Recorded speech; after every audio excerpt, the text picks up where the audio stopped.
Hello, my name is Paul Connett. I'm the Executive Director of the Fluoride Action Network. Earlier in 2018, I had a tour of New Zealand. I spoke in about 5 or 6 unfluoridated communities. And the object of my tour was to combat the proposal in the New Zealand Parliament to introduce mandatory fluoridation in New Zealand, into New Zealand by default. They were advocating shifting the decision from the local communities to the district health boards. And since the district health boards traditionally follow the mandates of the Ministry of Health, this is essentially introducing mandatory fluoridation into New Zealand by default. I think the tour was very successful. We had large audiences, enthusiastic audiences, and my last presentation was actually in the New Zealand Parliamentary Building. Unfortunately, not one of these presentations was videotaped. And what we're doing today in San Francisco is to videotape my presentation as best as we can remember it with my PowerPoint presentation.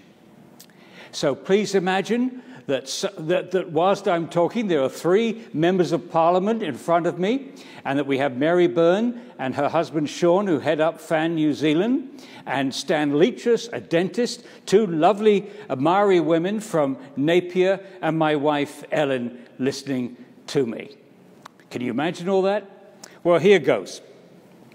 The title of my talk is "A Major US Government-Funded Brain Study Should End Fluoridation Worldwide." Let me introduce myself. I'm a retired professor of chemistry. I taught chemistry at St. Lawrence University in Canton, New York from 1983 to 2006. I specialized in environmental chemistry and toxicology. In July of 1996, my wife asked me to review the literature on the fluoridation debate. I didn't want this issue, but she's very persuasive. Here is a picture of Ellen. She's in the audience. Ellen is the rock on which the Fluoride Action Network revolves. She is the secretary, she is the treasurer, she runs the web page, and she's into everything, but basically she keeps us all going. I was the director of the Fluoride Action Network from 2000 to 2015, then I had a short break, and now I'm back to being director again in 2018.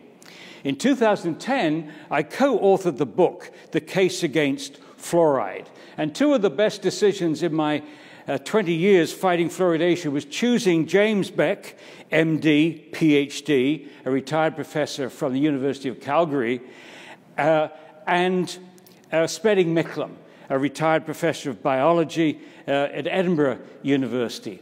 Those were my 2 best choices, to choose those 2 co-authors who insisted that we understate everything and that everything should be documented. And I think all 3 of us thought that this book, when it came out, would raise the level of debate, that it would force the opponents to come back in kind, agree with some things perhaps and disagree with others, but we would have a much more precisely defined debate on fluoridation, at least on the scientific level. And I remember early on, after this book had been published, early on in 2011, I was invited to give a presentation to the the Ministry of Health in Wellington. And about 20 people showed up, which was a surprise. They listened intently as I went through the message in the book. And at the end, I said, look, we 3 scientists, a retired professor of physics, biology, and chemistry, we've done everything that we can to show the scientific arguments against fluoridation and back everything up with citations from the literature, over 80 pages of references. I said, now it's your turn. This is your practice. This is your policy.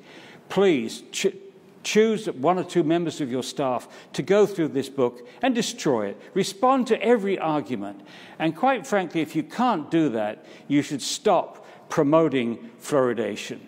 Well, sadly, after, what is it now, 8 years, Nothing from the Ministry of Health in terms of responding to this book. Meanwhile, of course, they're trying to push mandatory fluoridation into New Zealand.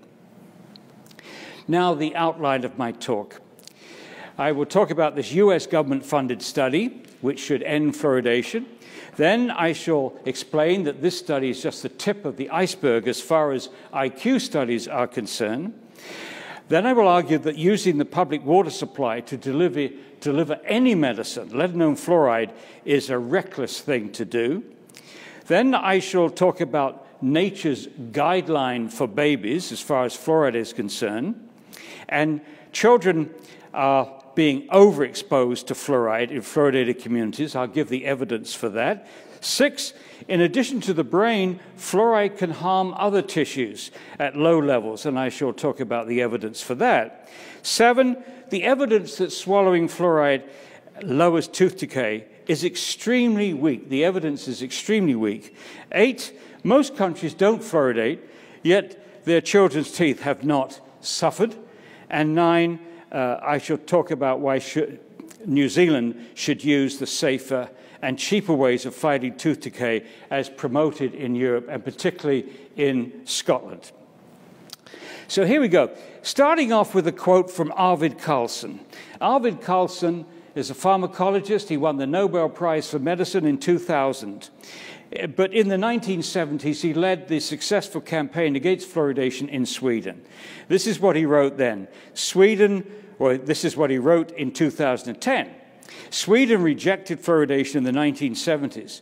Our children have not suffered greater tooth decay, and in turn, our citizens have not borne the other hazards fluoride may cause. In any case, since fluoride is readily available in toothpaste, you don't have to force it on people. Arvid Carlsson. So here's the first part. US government-funded brain studies should end fluoridation worldwide. This came out in September of 2017. It was published in the journal Environmental Health Perspectives, which is one of the leading environmental health journals in the United States. This was a 12-year, multi-million-dollar funded study. And it's striking which agencies funded it. The US National Institutes of Health, which is part of the National Institutes of Health, which promote fluoridation, the United States Department of Health and Human Services, the US National Institute of Environmental Health Sciences, which I think is one of the best scientific bodies in the United States, and also the US Environmental Protection Agency. In other words, it was funded by 2 agencies that have been very much involved in promoting fluoridation. And the authors came from many distinguished institutions, including Toronto, University of Toronto, Michigan, Indiana, McGill in Canada, Michigan again, Harvard, Mount Sinai, and Mexico City. And these researchers are highly qualified. Among them, they have produced over 50 papers which have examined the cognitive health of children as related to environmental exposures to other neurotoxic substances like lead and mercury. So these researchers knew what they were doing. And the study was very rigorous. The authors carefully controlled for many potential confounding factors, including exposure to lead and mercury, socioeconomic status, smoking, alcohol use, and health problems during pregnancy. Very rigorous. And here's our website announcing this study in September of 2017. Fluoride exposure in utero linked to lower IQ in kids, new study says. Well, here are the details of the study. They examined over 300 mother-offspring pairs. And as far as the mothers were concerned, they measured their fluoride exposure by measuring their urine fluoride levels. And the levels in the urine are important because they measure total exposure. It doesn't matter whether the woman is exposed to fluoridated salt, fluoridated water, fluoridated toothpaste, whatever the source of fluoride, it doesn't matter in this study. It's reflected the level in the urine reflects total exposure, which is exactly what you need if you're going to compare communities with different sources of fluoride. As far as the children is concerned, they examined the IQ of those children at the age of 4 and again at ages between 6 and 12. And their finding, for every 1 milligram per liter increase in the mother's urine fluoride levels, the children lost an average of 5 to 6 IQ points. This is a very large and significant effect, which I shall be discussing more in detail later. Now, a 1 milligram liter difference in urine fluoride would be roughly the difference between living in a fluoridated area in the United States compared to a non-fluoridated area in the United States. So this study is very relevant to fluoridation in the United States and, of course, in New Zealand. Well, here's all their data. You see 300 data points here, mother-child pairs. On the left-hand axis, you have the IQ of the children, and down the bottom, the level of fluoride in the urine of the mothers.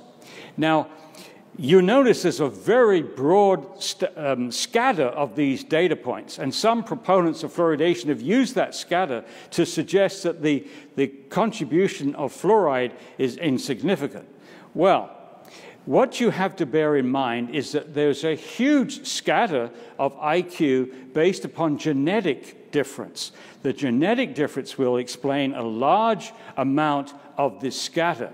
And what we're looking at this curve is the influence that fluoride has on that scatter. If there was no influence of fluoride, then this would be a flat, straight line, a horizontal line. But that tilt is very significant. Now, Chris Neurath, our senior scientist at the Fluoride Action Network, has simplified this diagram to show that the range of fluoride levels in women in the United States would anticipate a loss of up to 6 IQ points. So the findings were highly statistically significant and were undiminished even after controlling for all those measured potential confounders. And for the testing at age 4, no lower threshold was found down to the lowest maternal urine fluoride levels, measured 0.2, down to 0.2 parts per million. There's no evidence of a threshold. Now, as far as relating this to New Zealand, the levels of fluoride in these women from Mexico City are almost identical to the fluoride levels made in Palmerston North, a study by Brow and others. Almost identical range of exposure in Palmerston North. And quite frankly, the range of exposure do not have to be identical. It just happens to be identical in the case of Palmerston. But just being in the same ballpark is a reason for concern. There is a copy of the abstract of this paper presented at a conference in New Zealand in 2015. So we could adjust Chris Neurath's graphs as follows with the same interval, essentially, that you have in New Zealand, the same fluoride interval that you have in New Zealand between the fluoridated women living in fluoridated communities versus non-fluoridated communities. So what was the American Dental Association, one of the leading promoters of fluoridation in the United States and worldwide, what was their response to this? Within a few minutes of the paper being published, they'd obviously got advance warning, the American Dental Association came out with a statement and said as follows: the ADA has examined a study in environmental health perspectives based on fluoride intake in Mexico and concludes the findings are not applicable to the United States. The ADA continues to endorse fluoridation of public water as the most effective public health measure to prevent tooth decay. Well, in a way, we've got used to these kind of statements from the ADA. I think they work backwards. Any study that finds harm is a junk study or not relevant, blah, blah, blah. They've always got a series of excuses. But what's interesting, in the same newspaper where this quote was published in Canada, this is the response from the lead investigator of that study, Dr. Howard Hugh from the University of Toronto. He says, "This is a very rigorous epidemiology study. You just can't deny it. It is directly related to whether fluoride is a risk for the neurodevelopment of children. To say it has no relevance to the folks in the United States seems disingenuous." Yes, indeed. So that brings me to part two. This Bashash study doesn't come out all by itself. It comes out after we've had a very, very large number of studies involving fluoride and children's IQ, and I'd like to summarize some of those studies now. Since 1991, when I first started, I started in 95, but before I started, since 1991, there have been 59 IQ studies from China, India, Iran, Mexico, and New Zealand, and 52 of them have shown lower IQ among children in high fluoride villages compared to low fluoride villages. In most cases, that fluoride exposure was from naturally occurring fluoride in the water. In 2012, a team from Harvard University, headed up by Choi, and including Philippe Grandjean, who's one of the world's experts on mercury's neurotoxicity, published a meta-analysis of 27 of these IQ studies. Again, this was published in Environmental Health Perspectives. The Harvard team acknowledged what most people have acknowledged, that there were many weaknesses in these studies. They didn't have all the information we would have liked. It wasn't clear that all the studies had controlled for all the confounding variables. But some did, particularly the Zhang study, which I should talk about more in a moment. However, what the authors, what the Choi and others stressed, is that results were remarkably consistent. Even though these 27 studies were done over a period of about 20 years and done in two different countries, in this case China and Iran, and in many different geographical areas in China, by different research teams, they've had a remarkable consistency of results. In 26 of the 27 studies, the children in the high fluoride exposure villages had a lower IQ than the children in the low fluoride villages. And the average lowering was a very significant 7 IQ points. Now, fluoridation proponents have argued that the concentrations in the high fluoride villages were not relevant to water fluoridation in the United States. They are wrong. Here is a table of 20 of those studies, and the average fluoride concentration of these 20 studies is 3.52 parts per million, which is actually lower than the current safe drinking water standard in the United States. Now, to put those numbers on that table into perspective, New Zealand is fluoridated on average at 0.85 parts per million. These levels in which lowering of IQ have occurred are far too close for comfort. And also, when you try to claim, as they do, that comparing the concentration of fluoridation in artificial fluoridation, which in the United States is now 0.7 parts per million, to these concentrations, they're making a very serious mistake. You can't it doesn't make sense to compare concentrations. What you should be comparing is doses. Compare the dose where you find harm with the dose, the range of doses that you're likely to get in a fluoridated community. Concentration is milligrams per liter. Dose is milligrams per day. And so it's determined by two things. One, how much water you drink, and two, how much fluoride you get from other sources. If you're fluoridated at 1 milligram per liter, if you drink 1 liter, you're going to get 1 milligram per day. If you drink 2 liters a day, you're going to get 2 milligrams per day. So what we should be looking at is dose, total dose from all sources. And again, let me stress, dose depends on how much water you drink. So a child drinking, say, a high water consumer drinking 0.85 milligrams per liter, as in New Zealand, could get more fluoride than a low water consumer at 2 milligrams per liter. Total dose then depends on all sources of fluoride, in dental products, tea, pesticide residues, and so on. And there's something else we ought to introduce, especially when we get into talking about effects in children, and especially young children, and now the fetus, is the dosage. And what the dosage does is to control for body weight. You notice, I think everybody knows, that a safe dose of aspirin for an adult is many, many times higher than the safe dose for an infant. And the way we adjust for that age difference, is the weight difference. So you take the dose and divide by the body weight in kilograms to get a term called dosage.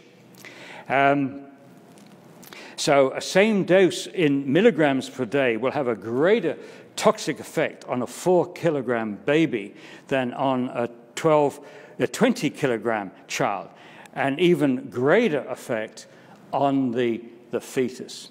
So that we have to add in that when we're comparing what causes harm in a study group and what could cause harm in a fluoridated community. Now, in 2014, two very distinguished scientists in New Zealand came out with a report which has been used very widely in New Zealand to promote this notion of introducing mandatory fluoridation in New Zealand. It's called The Health Effects of Water Fluoridation, a Review of the Scientific Evidence. The two scientists, Peter Gluckman, Sir Peter Gluckman, Chief Advisor to the Prime Minister of New Zealand, and Sir David Skegg, Head of the Royal Society of New Zealand. Highly distinguished scientists. But as far as reviewing the scientific evidence, this study can only be called junk science. It's very, very weak indeed. And let me give you a couple of examples.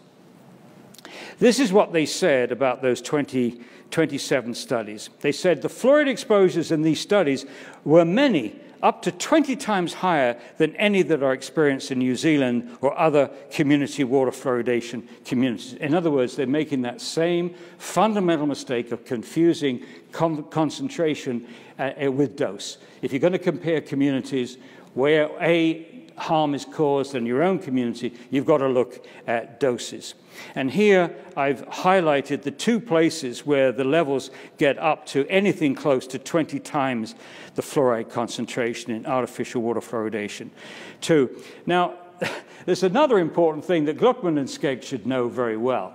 When you've got a list of studies and you're trying to see what's relevant for protecting your community or your country, you don't look at the highest doses which have caused harm, or in this case, the highest concentrations that causes harm. You go to the lowest concentrations that cause harm. And similarly, you don't go to the weakest studies that have caused harm, but you go to the strongest studies that cause harm, and they did neither.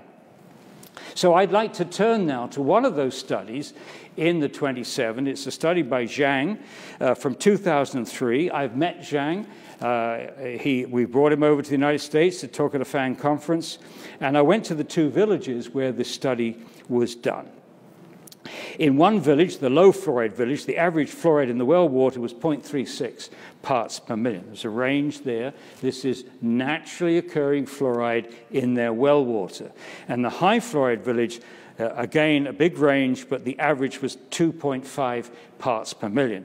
Notice that 0.36 is less than you have added in New Zealand, and 2.5 is more. But you're in between. This study covered a range which covers New Zealand. Now, they controlled for lead exposure and iodine intake, very important, and retrospectively for arsenic. So a good study. And they found a drop of 5 to 10 IQ points across the whole age range between the two villages. You see this in the graph here. The black line is the low fluoride village. The dotted magenta line is the high fluoride village, and you see how the fluoride has shifted the whole IQ curve over, which means you've got far fewer highly intelligent children and more mentally handicapped children. And they don't like to use that word mentally handicapped in New Zealand. I think I've got a better definition of what this means when you have an IQ less than 70. In the United States, we say mentally handicapped. In New Zealand, they say something else. But Zhang did something extremely important. He subdivided the high fluoride village, Waimea, into 5 different subgroups of ascending fluoride concentrations. So you look at those groups in this table, A, B, C, D, E. You see how the concentration ranges at the bottom from 0.75 parts per million up to 4.16 parts per million, with concentrations in between. So a range of concentrations, and now in the blue box, you'll see the mean IQ in those 5 subgroups, going from 99.56 down to 78.38.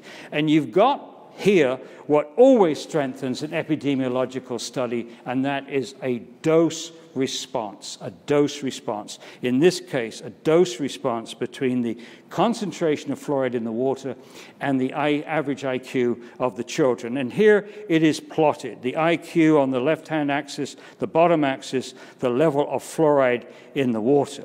So what this line suggests, at minimum, there's a drop of IQ in this study between 0.75 parts per million and 1.5 parts per million. And remember, the average in New Zealand is 0.85 parts per million. So even before you've applied any safety factor, we have a serious problem here as far as New Zealand's children is concerned, if this study is valid, if this study is good, if there's no unforeseen conflicting variable that they didn't account for. Now, a colleague of mine, Dr. Bill Hersey, a former scientist at the EPA, and several others, including Zhang, did an analysis to quantify where, at what level, what dose the IQ would be lowered. Hitherto, we've only talked about concentration. Now we're turning to dose. This is a picture on the left-hand side. You see Zhang.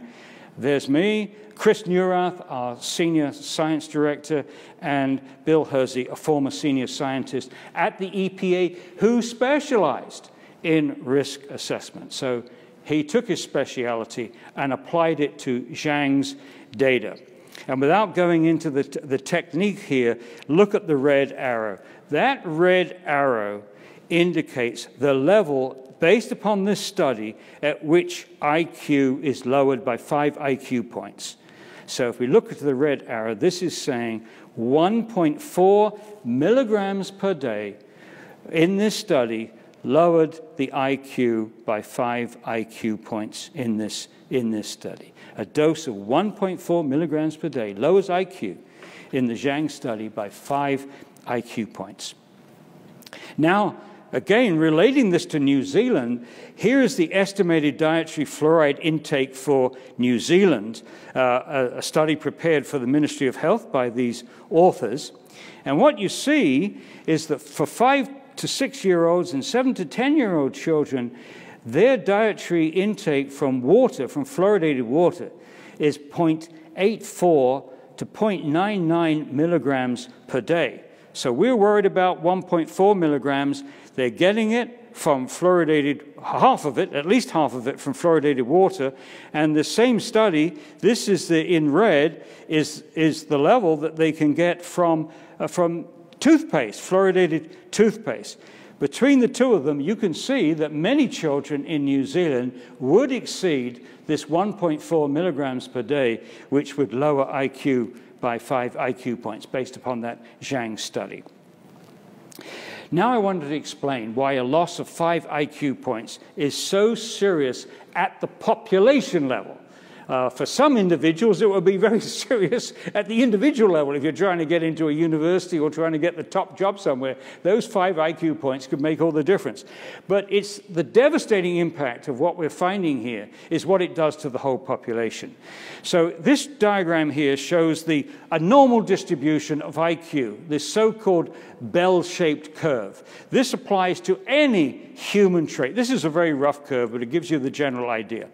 Basically, most people, according to this curve, would cluster around an average IQ. Most people in your population would cluster around an average IQ of 100 IQ points.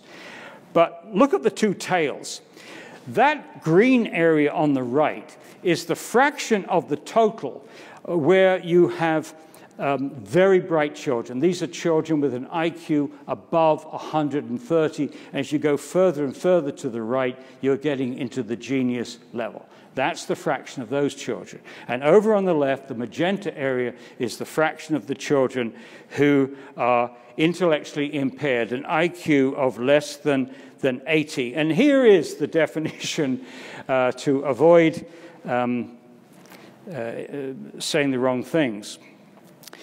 Quote, an IQ of 70 is a level of intellectual impairment at the threshold of warranting institutionalization or possibly, under current New Zealand disability policy, intensively supported non-institutional living. Now, if we were to shift the IQ of the whole population down by 5, and unfortunately this is what water fluoridation poses, you're doing something to the whole population. You are exposing the whole population to a toxic substance. You're exposing the whole population to probably a neurotoxic substance when you put fluoride in the water. Well, if we shifted that curve over, the average would go from 100 to 95. And quite frankly, a parent would not notice the difference between 2 children, 2 siblings, one with an IQ of 100, one with 95, nor would a school teacher. You'd have to do tests to tease that out. But look what happens to the 2 tails of the curve. You literally halve the number of very bright children. That blue shaded area here is the fraction now which are very bright, and you see that the area from previously has gone down. And over on the left-hand side, you'll see that the fraction that is intellectually impaired has gone up. Now that has huge ramifications for any modern industrialized society fighting for the global economy to make things go. To halve the number of very bright, the number of geniuses in your society, obviously has serious, serious ramifications on the economic level, and increasing the number of mentally handicapped children that need intellectually impaired children obviously has huge economic costs and social costs for your country. And if you have any idea that a substance out there in commerce is doing this, you quickly get it out of the marketplace. We took lead out of paint. We took lead out of gasoline because this is what we eventually found that lead was doing. But in our case, in the case of fluoridation, this is something that we're deliberately doing. We're deliberately adding this to the water supply. So we don't have to lobby the oil industry or the gasoline industry or the lead industry. We simply have to stop adding this fluoride to the drinking water.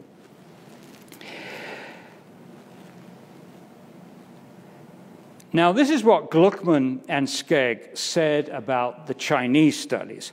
All of this, by the way, is so important to understand because it was these kind of arguments which they have been using for over 20 years now to keep scientists and public health people away from all the studies that we've been revealing on our webpage, on our database.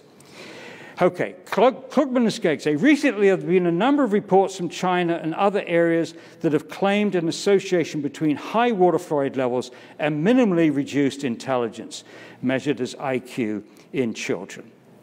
They go on. The claimed shift of less than 1 IQ point suggests that this is likely to be a measurement or statistical artifact of no functional significance. Ding, ding, ding, ding. less than 1 IQ point? No, it wasn't less than 1 IQ point. It was less than, there was 7 IQ points in these studies that he's referring to. So Gluckman and Skegg were incorrect. What they've done is to confuse a drop of half a standard deviation, and half a standard deviation is 7 IQ points, with half an IQ point. So they thought that the loss was only half an IQ point, and they were wrong. And in 2014, they should have cleared up this. I mean, we knew early on that the promoters were using this confusion to say there was no problem, but surely by 2014, Gluckman and Skegg could have sorted this out. Anyway, they produced a corrected version. When FAN New Zealand pointed out this terrible mistake, they made a change. And this is what they did in the corrected version. They said the claim shift of less than 1 standard deviation suggests that this is likely to be a measurement or statistical artifact of no functional significance. Now, there's 2 terrible things wrong with this. Number one, very few people in New Zealand, I think, and most countries, would know what a standard deviation is for an IQ curve. They wouldn't know that what they're talking about, the standard deviation, is 14 IQ points, so less than 1 standard deviation. And the other thing which is outrageous, by not communicating clearly what their mistake was, they allowed their conclusion to continue unchecked, if you like, in the minds of the readers. Their conclusion doesn't make sense when they say that it conflicts with the premise. Look at their conclusion. When they first said it, less than 1 IQ point, this is likely to be a measurement or statistical artifact of no functional significance. Then they change it to less than 1 standard deviation. That's right. But then they continue with the same conclusion, even though they've changed the premise of the sentence, is that this is likely to be a measurement or statistical artifact of no functional significance. Absolute nonsense. So here's the corrected version of their corrected version. They should have written, the claim shift of 7 IQ points suggests that this is likely to be a measurement or statistical artifact of no functional significance. Absolute nonsense, of course, as you've just seen. A drop of 5 IQ points is highly significant. Highly significant as far as functioning in a modern industrialized society. So changing the shift from less than 1 IQ point to 7 IQ points makes this conclusion preposterous. And here again is the graph. This is what they're saying has no functional significance. And of course, it's just not true. And again, this review by Gluckman and Skegg for many New Zealand journalists and editors and politicians was the final word in settling this issue of fluoride's neurotoxicity. On the individual level, the last children in society who need their IQ lowered are children from low-income families, who are precisely those being targeted for fluoridation. In other words, the children we are trying to help are going to be hurt most. A classic example of good intentions. I'm sure many of the people that supported the introduction of fluoridation had very good intentions, but clearly this has gone awry now that we know that children could lose IQ points. And again, the last children who need to lose IQ points are those being targeted by fluoridation. Now, proponents of fluoridation have only offered one human study that they say negates all the other human studies that are found of lowering IQ associated with fluoride exposure. And that was a study done in Dunedin by Broadbent and others and published in 2015. But the Broadbent study is fatally flawed. They had very few children in their controls. They had 991 children living in fluoridated areas, within the fluoridated area, and only 99 in the non-fluoridated area. And Broadbent did not use the proper measure of fluoride exposure. He should have looked at total fluoride exposure. Instead, they only looked at exposure from fluoridated water. In New Zealand during the 70s, when the studied children were young, fluoride supplements were often prescribed to those living in non-fluoridated areas. And Broadbent should have taken that into account.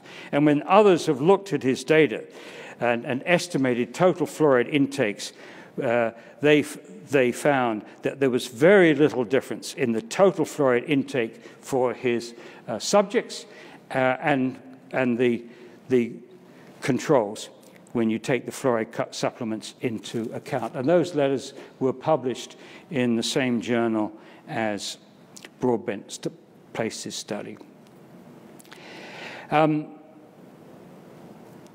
The study, in short, had insufficient power to detect any effect. And it's not surprising that it found no difference in IQ. And to use this as a broad brush to dismiss all the studies done in China, India, Iran, and Mexico is a gigantic act of irresponsibility in my mind.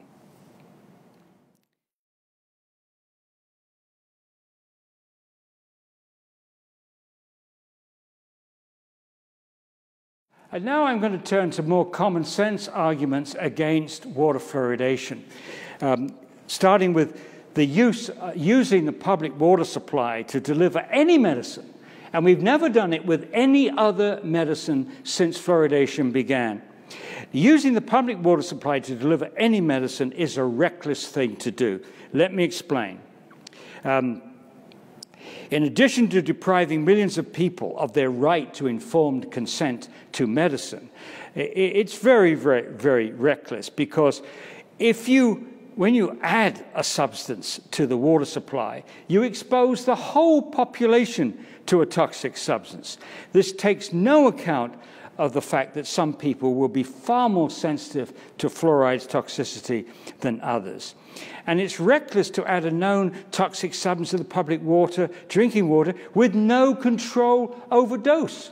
But people can drink huge amounts of water. And ask any pharmacist, you've got to be able to control the dose of any medicine. Every tube of medicine, those tablets, you're told how many tablets to take a day, what the milligrams are, etc., etc., etc.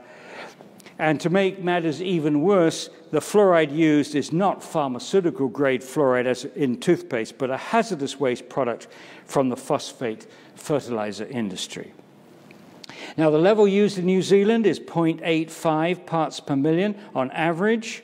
0.85 parts per million might seem a low concentration, but in reality, it is 170 to 850 times the level in mother's milk in New Zealand. In New Zealand, and it's reckless to expose bottle-fed babies to hundreds of times more fluoride than nature intended. So what we're doing is we are ignoring, with water fluoride, we're ignoring nature's guideline for newborn babies, if you like. The range of fluoride levels in mother's milk in New Zealand is from 0.001 to 0.005 parts per million, and that gives rise to what I've just said. With the average fluoride level in New Zealand at 0.85 parts per million, a bottle-fed baby where the mother uses formula and makes it up with a solid formula, makes it up with fluoridated tap water, she's going to be giving her baby 170 to 850 times the level in New Zealand's mother's milk. And this is what, going back to Arvid Carlson, remember him? One wonders what an increase in the exposure to fluoride, such as occurs in bottle-fed infants, may mean for the development of the brain and the other organs. Now, that was a statement he made in 1978. It helped to stop fluoridation in Sweden, and he was way ahead of his time in pointing out this potential impact on the brain. So it brings me to part 5, the evidence that children in fluoridated communities are being overexposed to fluoride. And this is we can say that because when they started fluoridation in 1945 in the United States, they thought that a certain number of children would get dental fluorosis, which is a mottling of the enamel, discoloration of the enamel, which was well known. It was well known in 1930s that fluoride caused this condition, and that's when they called it dental fluorosis.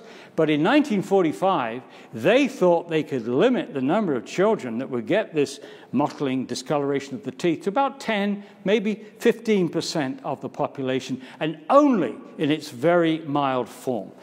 But if you look at this graph here, this is from the Center of Disease Control in 2010, you see that in total 41% of children aged 12 to 15 had this condition, and not only in the very mild, but in this case 8.6% in the mild category, where 50% of the enamel is impacted. Now in New Zealand, you've got these figures. 44.5% of 8 to 30-year-olds had some dental fluorosis, with the majority of the fluorosis being questionable or very mild.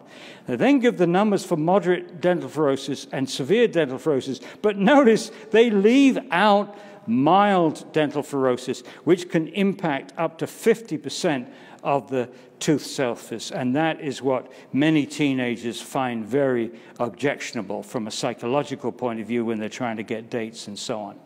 But to me, the issue is not so much what health concerns there are about dental fluorosis, but the reckless assumption that when fluoride is doing this to the growing tooth cells, ignoring what it might be doing to the rest of the body, to the other tissues. And that's the issue that Carlson raises. So let's have a look at the other potential harm. In addition to the brain, fluoride harms many other tissues. And the reason we know that is there's a very important review published in 2006 by the National Research Council. It's called Fluoride in Drinking Water, a scientific review of EPA's standards. Now, the US EPA paid the National Research Council to do this review because they were trying to determine if they needed to lower the so-called safe drinking water standard in the United States, which is set at a ridiculously high level, 4 parts per million. In Canada, it's 1.5 parts per million. In Mexico, it's 1.5 parts per million. The World Health Organization says the safe level, or the dangerous level, is above 1.5. They found this panel of 12 experts. 3 were pro-fluoridation, 3 were anti-fluoridation, 6 were undeclared. So it was the first balanced panel in the United States history that had looked at the toxicity of fluoride. And they concluded that fluoride damages teeth, dental fluorosis. Fluoride damages bones, causing a condition called skeletal fluorosis. In places in India and China, you see dental fluorosis in the kids, and you see skeletal fluorosis in the adults. And the first symptoms of skeletal fluorosis is just like arthritis. Fluoride is an endocrine disruptor. It lowers thyroid function and accumulates in the human pineal gland. And as we've seen, fluoride damages the brain. Now, notice what we've said here is fluoride does all these things. No question that fluoride harms nearly every tissue in the body. No question about that. But the real question is, does fluoridation cause this harm? With the relatively low levels that we have exposure that we get in artificial fluoridated communities, can it cause any of these harms?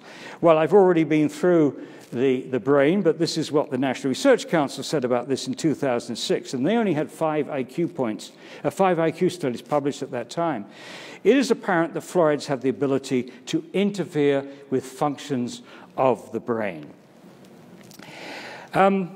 So, with all these other health risks on the table, and I won't go into any more details, I think it's sufficient. If it's true that fluoride damages the brain, if it's true that fluoride at the levels of fluoridated communities can lower IQ in children, to me, the argument is over. How could anybody accept a trade-off between lowering your kid's IQ versus lowering the kid's tooth decay? Obviously, the brain is far more important than the teeth.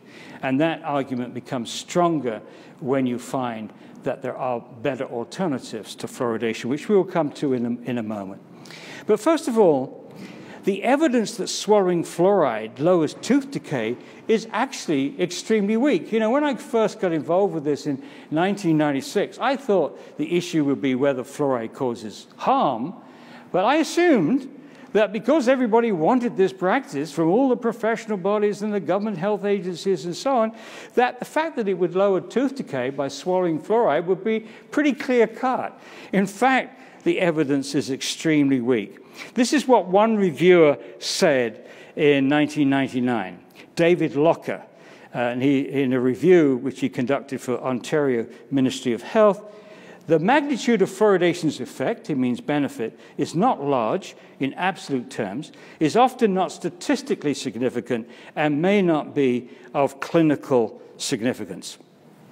In 2000, the York Review in England reported that they could find no grade A studies supporting the efficacy of fluoridation for fighting tooth decay. What do they mean by grade A studies? They mean randomized control trials, RCTs, the gold standard for epidemiological studies, a randomized control trial. It would be difficult to do that on a community level, but it would be easy to do that, and they do it for every drug that comes on the market at the individual level. Some individuals randomly selected would get the fluoride, and some individuals randomly selected would get the placebo. And after 70 years, they've never done such a randomized controlled trial for water fluoridation. In 2015, the Cochrane collaboration, which again is the gold standard as far as assessing the validity of the science on medical issues, they're acknowledged as the gold standard in these kind of reviews. They looked at the evidence that fluoridation reduced tooth decay and concluded they could find no high-quality research that showed that fluoridation provided any benefit to adults, that fluoridation provided additional benefits over and above topically applied fluoride, that fluoridation did not, and there were no high-quality studies indicating that it reduced inequalities among children from different socio-economic groups, or that when you stopped fluoridation, tooth decay went up. No high-quality studies to demonstrate all those things which promoters claim nearly every day. They did concede that there were some studies which showed that water fluoridation reduced tooth decay in children, but said that they question whether these studies, which were from quite a while ago, from the 1940s to the 60s, were relevant to today. They reckon that they had a high risk of bias in those days when the issue was promoting fluoridation, and they were conducted prior to the availability of fluoride toothpaste. Not exactly a glowing report to justify fluoridation, the effectiveness of fluoridation. Certainly not enough to justify risking our children's brains. Now, going to the United States, the largest survey of dental fluorosis and dental caries in the United States was carried out in 1986-87 by the U.S. National Institute for Dental Research, which was one of the big promoters of fluoridation again. They collected dental fluorosis and dental caries data for 39,000 children from 84 communities. And this is, when you see the results, it's the story of two relationships. One relationship is very strong, and one is very weak. So here, on the left-hand side, in the green box, is the communities that are being examined for these statistics. There were those with fluoride less than 0.3, those who had fluoride levels between 0.3 and 0.7 milligrams per liter, those that were fluoridated artificially, that's between 0.7 and 1.2, and those above 1.2. So 3 of those categories are naturally occurring fluoride, and the third one is for artificial fluoridation. Well, here are the percentage of the children with dental fluorosis in this very large survey. You see that the percentage of children with dental fluorosis increases remarkably as the level of concentration in their drinking water goes up. 14.6, 19.6, 25, and 40%. On the other hand, what about the children with caries as those concentrations go up? Practically no change. 55.5, 54.6, 54.4, 56.4. So clearly you have one relationship which is very strong. As fluoride goes up in the drinking water, dental fluorosis goes up. The number of kids with dental fluorosis goes up. But as fluoride goes up in the drinking water, you don't see much difference in the percentage of kids with dental fluorosis. And similarly in New Zealand. These statistics are gathered by New Zealand School Dental Statistics in 2016 show no difference in 2016 in 5-year-olds between those living in fluoridated and those living in non-fluoridated communities.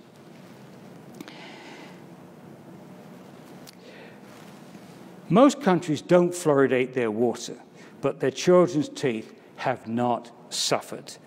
The vast majority of countries worldwide do not fluoridate their water, including 97% of Europe. Some of them fluoridate their salt, but not many.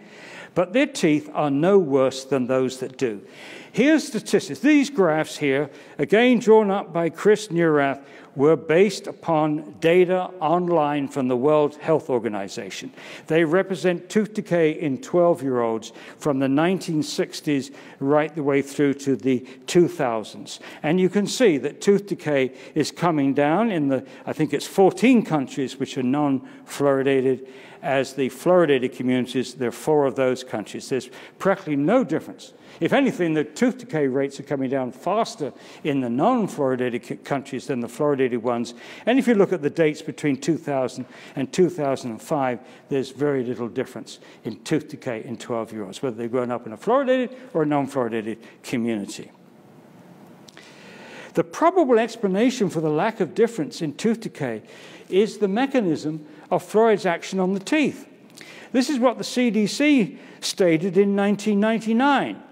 They said, laboratory and epidemiologic research suggests that fluoride prevents dental caries predominantly after eruption of the tooth into the mouth, and its actions are primarily topical. So what they said in 1999 was essentially, we've been wrong about the mechanism for 50 years. And really, in my view, this should have, when they admitted this, it should have spelt the end of water fluoridation.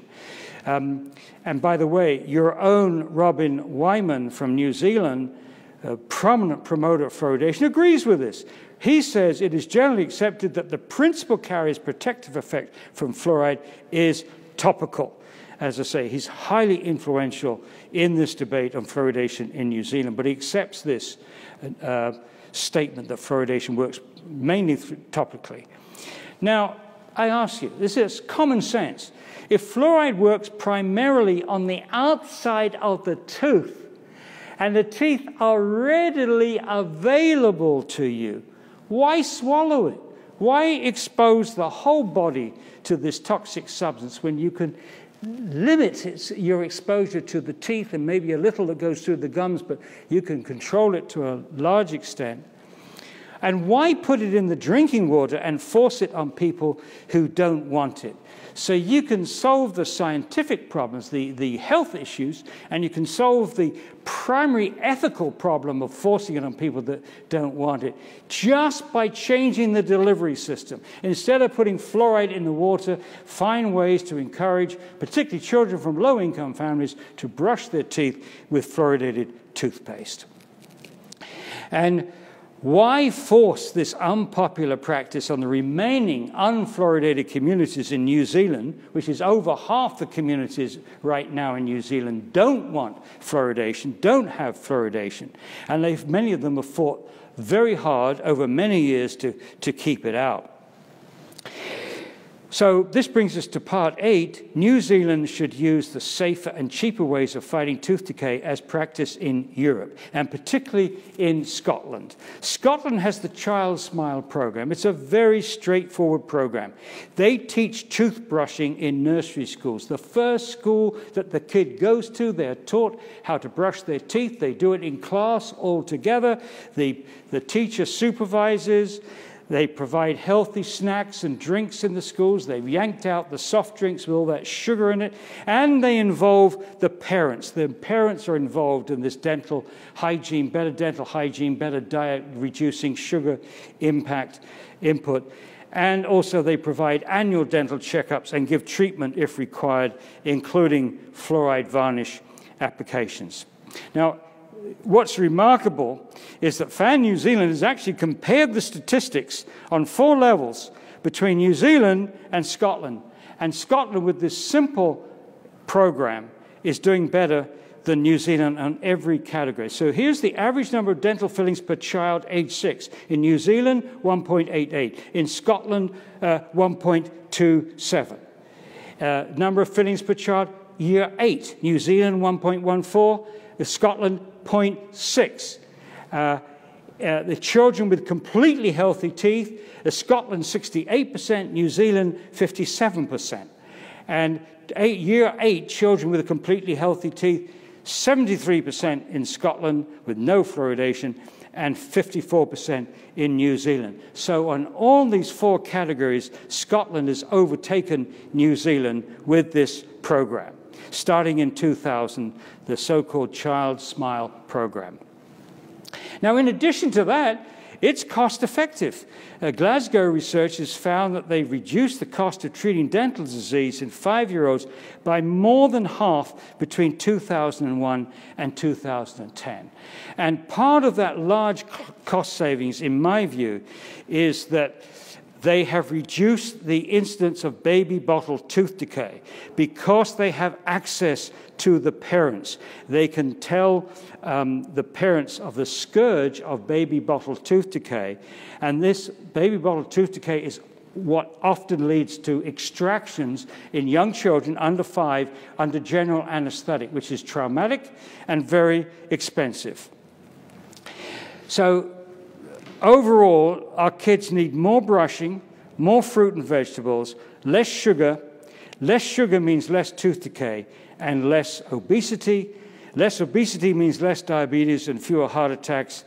In other words, education to promote less sugar consumption is a very good investment. And now let's look, we need education, not fluoridation, to fight tooth decay and obesity. And I want to say a few more words about baby bottle tooth decay. This is a condition caused by babies sucking on bottles of fruit juice, sugared water, milk, or even Coca-Cola for hours on end. And what it does is it rots the milk teeth, the first teeth, to the gums, the top teeth to the gums, but hardly touches the bottom teeth. Here you see a picture of baby bottle tooth decay.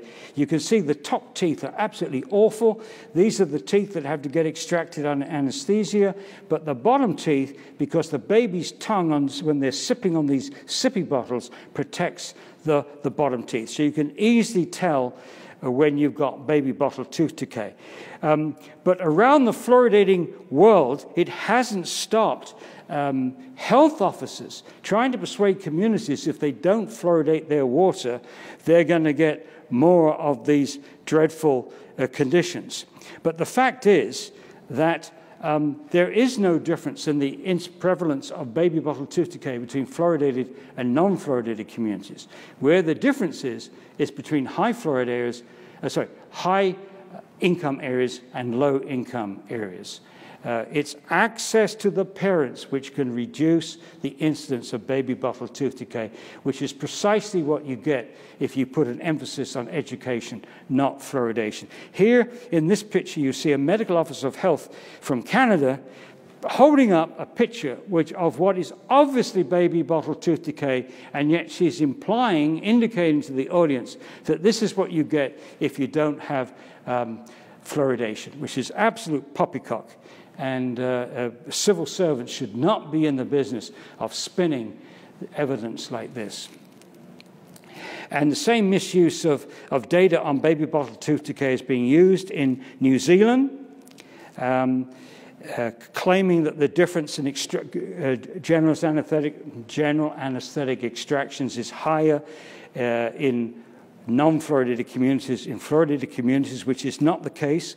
Here is an example from Taranaki. The claim that this is happening this is a complaint from a district health board in Taranaki. Quote, "The rot is already starting to show on young children's teeth since the removal of fluoride from New Plymouth water," a local dentist says. There's a huge impact on children's dental health, but he is looking, the figures quoted here, District Health Board had referred 10 two-year-olds to get teeth removed under anesthetic. Now look at the numbers. This is Taranaki. The fluoridated area, the total number of general anesthetic surgeries, 34 out of a population of 11,600. Non-fluoridated New Plymouth, that this dental district health board is complaining about, only 7 extractions under general anesthesia from 74,000 people.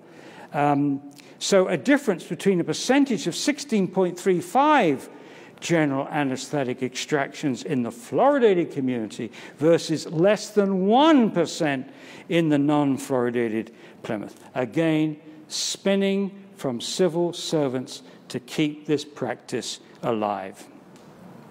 And these kind of tactics would not be necessary if science was on the promoter's side, but it is not. That is why after 8 years there has been no detailed or documented response to our book, The Case Against Fluoride, as I mentioned in the beginning. Here's that book again. So summarizing, fluoridation is unusual. Most countries don't do it. It is unnatural. The level of fluoride in mother's milk is extremely low. It is unethical. It violates the individual's right to informed consent to medical treatment. It is unsafe. There are many health concerns, not least of which is the lowering of IQ in our children, unprotective of the unborn child and the bottle-fed infant, and it is ineffective.